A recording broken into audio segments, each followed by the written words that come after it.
নমস্কার বন্ধুরা, ওয়েলকাম সবাইকে শুভ স্পোর্টস নিউজ চ্যানেলে। তো গাইস, এই ভিডিওতে ইন্ডিয়ান ফুটবল রিলেটেড কিছু গুরুত্বপূর্ণ আপডেট তোমাদের সঙ্গে শেয়ার করার আছে, তাই পুরো ভিডিওটি দেখার অনুরোধ রইল। তো গাইস, প্রথমেই যে আপডেটটা দিতে চলেছি সেটা অবশ্যই মোহনবাগান সমর্থকদের কাছে একটি খারাপ আপডেট হতে চলেছে। তো গাইস, তোমরা সবাই জানো মোহনবাগান এই মুহূর্তে ক্লোজ ডোর অনুশীলন করছে ফাইনালে মুম্বাইকে রোখার জন্য, এবং এই অনুশীলনে হাবাস চেষ্টা করছে নতুন কিছু করতে। আর মোহনবাগানের প্রধান টার্গেট কিন্তু ছানতেকে রুখে দেওয়া, কারণ ছানতে কিন্তু একটা ফ্যাক্টর হয়ে উঠতে পারে। এছাড়া সেট পিসের ক্ষেত্রেও আলাদা করে নজর দিচ্ছে হাবাস। তো এত কিছুর মাঝে কিন্তু মোহনবাগানের জন্য খারাপ একটা খবর বেরিয়ে আসছে, সেটা হলো মানবীরের চোট। বুধবারের প্র্যাকটিসে তাকে বল পায়ে দেখা যায়নি, এবং বৃহস্পতিবার প্র্যাকটিসে এলেও বল নিয়ে অল্প একটু নাড়াচাড়া করেই মাঠ ছেড়ে বেরিয়ে গিয়েছিলেন। তো এই মুহূর্তে যা ইঙ্গিত পাওয়া যাচ্ছে তাতে সামান্য হলেও কিছুটা ইনজুরি মানবীরে রয়েছে। তো আজকে শুক্রবার তাকে নিয়ে ফাইনাল ডিসিশন আসবে আজকেরই। তো এরপরে তোমাদের যে আপডেটটা দিতে চলেছি সেটা হলো প্রবীর দাসকে নিয়ে। তো বন্ধুরা, প্রবীর দাস কিন্তু মোহনবাগানকে নিয়ে একটা বড় মন্তব্য করেছেন।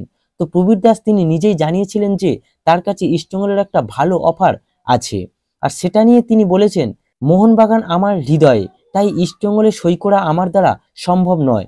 যতদিন ফুটবল খেলবো মোহনবাগান সমর্থকদের কষ্ট দেব না, এটাই কিন্তু জানিয়েছেন প্রবীর দাস। তো প্রবীর দাসকে মোহনবাগান ছেড়ে দিলেও মোহনবাগানের প্রতি তার যে ভালোবাসাটা এখনো অটুট আছে, সেটা তারই মন্তব্য থেকে পরিষ্কার। তো গাইস, এরপরে তোমাদের যে আপডেটটা দিতে চলেছি সেটা হলো একজন নতুন বিদেশিকে নিয়ে। তার নাম হচ্ছে জসুয়া নিসবেট। তো জসুয়া নিসবেট হচ্ছেন একজন 24 বছর বয়সী অস্ট্রেলিয়ান সেন্টার মিডফিল্ডার। সেন্ট্রাল মিডফিল্ডের পাশাপাশি অ্যাটাকিং মিডফিল্ডার ও ডিফেন্সিভ মিডফিল্ডার হিসেবেও খেলতে পারেন। মার্কেট ভ্যালু 3.6 কোটি টাকা। বর্তমানে তিনি এ লিগের ক্লাব সেন্ট্রাল কোস্ট ম্যারিনার্সের হয়ে খেলছেন। যে দল থেকে জেসন কামিন্স এসেছিলেন সেই দলের হয়েই এখন বর্তমানে খেলছেন। তো এবার ব্যাপার হচ্ছে, তার কিন্তু 2024-এই চুক্তি শেষ হয়ে যাচ্ছে। তো এই প্লেয়ারটিকে কিন্তু এএফসি কাপে দুর্দান্ত পারফরমেন্স করতে দেখেছিলাম। এ লিগে 27টা ম্যাচে 9টা অ্যাসিস্ট আর 2টো গোল কিন্তু রয়েছে তার নামের পাশে।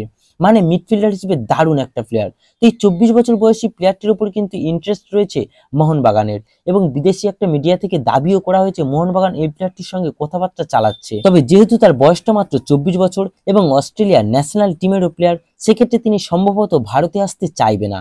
এবং যেমনটা জানা যাচ্ছে, মেলবোর্ন সিটি কিন্তু তার সঙ্গে কথাবার্তা চালাচ্ছে দলে নেওয়ার জন্য, এবং মেলবোর্ন সিটিতে যোগ দেওয়ার সম্ভাবনাটাও প্রবল। আর মোহনবাগানে আসার চান্সটা খুবই কম। আর যেহেতু খবরটা ছড়িয়ে পড়েছে তাই তোমাদের শেয়ার করে দিলাম। তো বন্ধুরা, এই জসুয়া নিসবেট ছাড়াও জ্যামি ম্যাকলারেনকে কিন্তু ইতিমধ্যে অনেকটাই কনফার্ম করে ফেলেছে মোহনবাগান, যেটা কিন্তু বড় সুখবর মোহনবাগানের জন্য। জ্যামি ম্যাকলারেনের মতো একজন গোল মেশিন প্লেয়ার মোহনবাগান টিমে কিন্তু অবশ্যই দরকার, এবং শুধু গোল মেশিন নয়, তার স্পিডটাও কিন্তু মারাত্মক রয়েছে। তো সেক্ষেত্রে কিন্তু একটা ভালো ডিল হচ্ছে মোহনবাগানের জন্য, যেটা আমরা বলতেই পারি।